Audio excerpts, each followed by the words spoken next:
Hi class. In the last video, we talked about correlation and covariance matrices.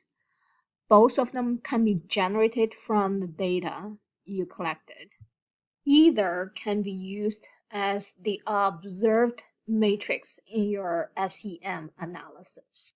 In this video, I'm going to explain to you how the model implied matrix is generated based on the SEM model that you proposed. Even though the software does the trick for you, I think it's important for you to have a good understanding of the process.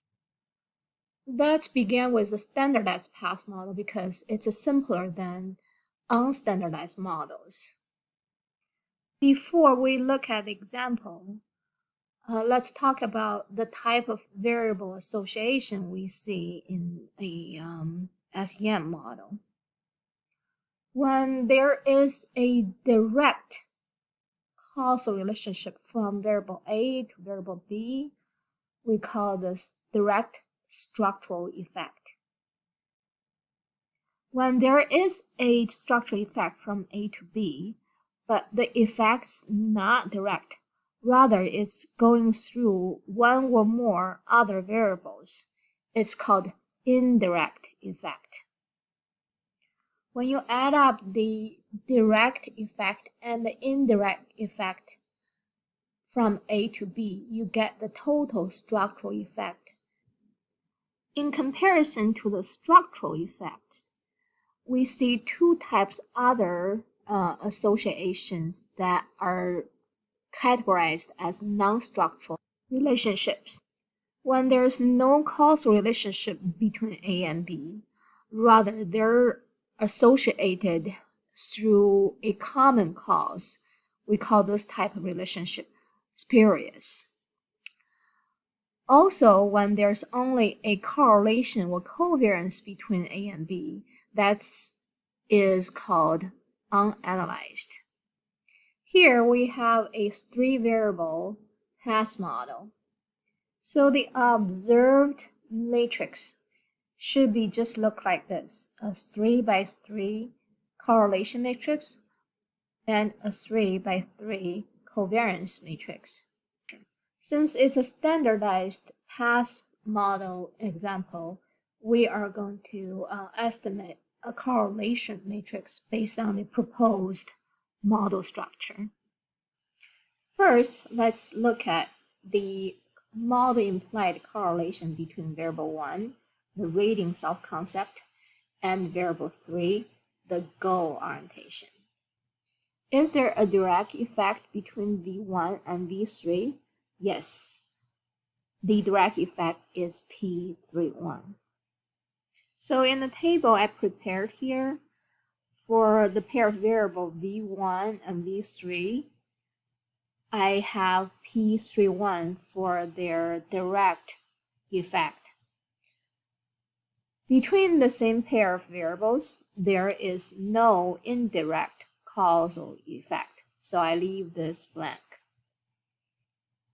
The only other path that's connect V1 with V3 is this unanalyzed relationship. Through the correlation between V1 and V2, then this causal effect between V2 and V3. So I use R21 times P32 to represent the unanalyzed association between V1 and V3. There's no spurious association between V1 and V3, so this part is blank too. Based on this information, I come to a conclusion that the model implied correlation between V1 and V3 is P31 plus R21 times P32. Since this model is symmetric, we can simply repeat the same steps to decompose the model implied correlation between V2 and V3. First, there's a direct structural effect from V2 and V3. We put down this P32 for the direct effect, And then there is an unanalyzed component that is through this correlation between V1 and V2. So we have R21 times P31 as the unanalyzed component. The total model implied correlation between V2 and V3 is P32 plus R21 times P31. Between the two exogenous variables, V1 and V2, the only thing they have is this unanalyzed correlation, R21. So that's the only component we put down here for this relationship, model implied correlation between the two variables. Well, you might want to ask, why can't I do this? I can go from V1 to V3 and come back to V2. This is another association between the two variables. No, actually we have some rules to follow when we try to decompose the model implied correlations. I will talk about the rules in a second. Now, we have the observed matrix from your data. We have the model implied matrix based on the causal effect model structure you proposed. And these two matrices will give you three equations. So R21 equals negative 0.173. P31 plus R21 times P32 equals 0.122. And finally, P32 plus R21 times P31 equals 0.163. With those three equations and 1, 2, 3 unknown values, you can solve and get the values for the unknown parameters. What we did to get the model implied matrix is called the decomposition of the correlation matrix. And in the SEM analysis, we try to minimize the difference between the observed matrix and the model implied matrix. That's why we make equations based on the corresponding elements between the two matrices to try to get an estimate of the model parameters. Once the SEM software completed the math for you, you can present your model with the values on there. Here, the estimate direct effect from V1 to V3 is 0.155. The direct effect from V2 to V3 is 0.19, and the correlation between the two exogenous variables V1 and V2 is a negative 0.173. The total variance explained in the endogenous variable is only about 5% based on this simple path model. The last step, you can present your structural equation.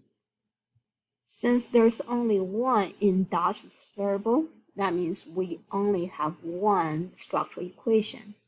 And in this model, there are two exogenous variables, and both have direct impact on the endogenous variable, where you can really perceive it as the dependent variable. So our final structural equation would be V3 equals 0.155 times V1 plus 0.19 times V2. Since this is a standardized model, E3 equals 0 here.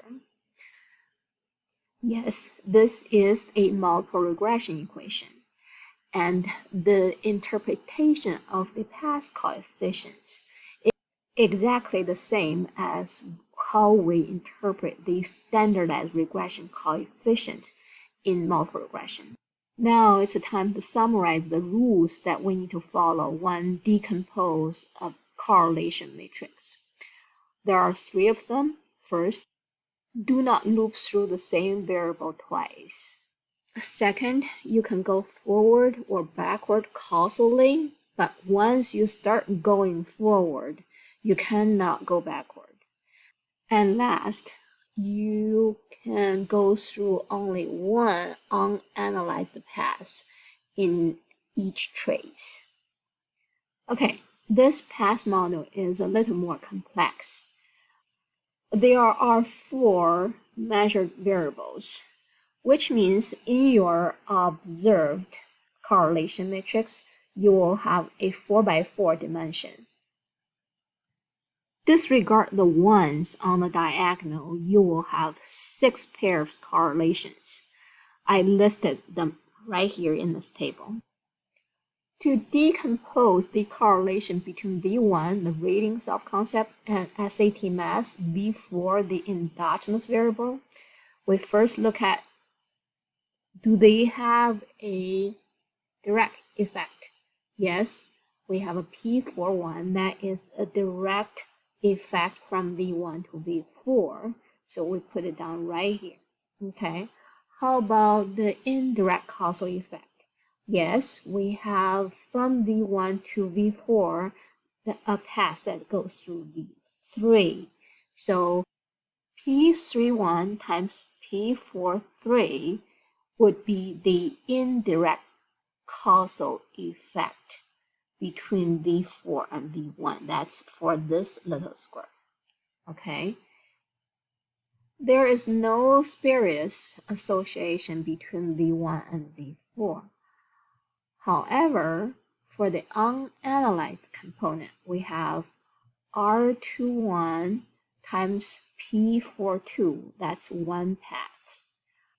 And we have R21 times P32 times P43, that's the second unanalyzed path. So for the non-structural component, we have R21 times P42 plus R21 times P32 times P43. So for elements in the same trace, you want to find their products. Then you add up all the traces together to get the total model implied correlation.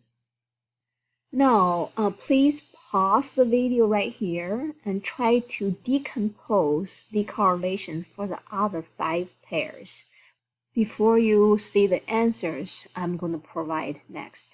Okay, I'm going to work on the decomposition of the correlation between V1 and V3 first. There is a direct effect, P31.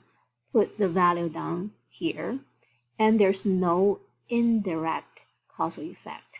There's no spurious association between the two, but there's an unanalyzed association that is through R21 and P32.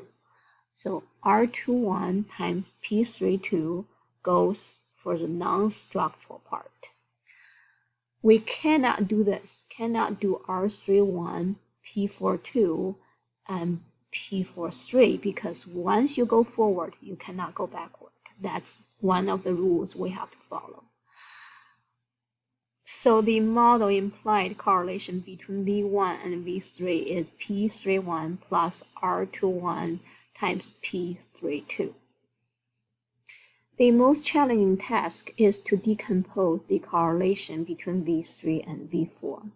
You have a direct path, the direct effect P34, and you also need to trace the 2 spurious association P32 times P42, P31 times P41, and there are 2 unanalyzed associations, P32 times R21 times P41, and P31 times R21 times P42.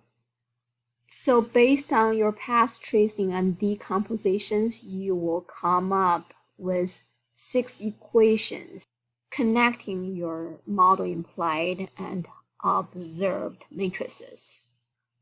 By solving those 6 equations, you will have the estimated parameter values to present your final model. Okay, let me know if you have any questions, okay?